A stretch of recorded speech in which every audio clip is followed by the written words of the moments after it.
Hi, welcome to my channel. My name is Felicia.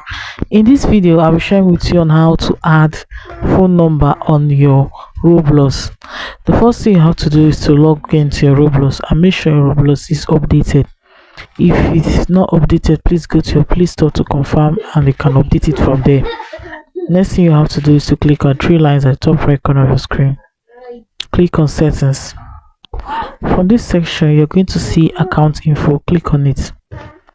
So on this section, so from this section you are going to see add phone number, but if you can't find yours here, you know that it is not yet in your region.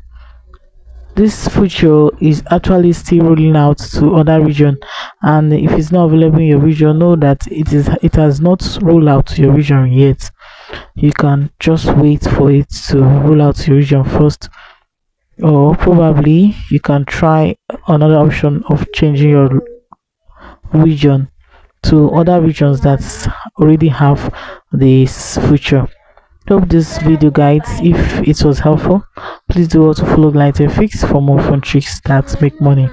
Thanks for watching.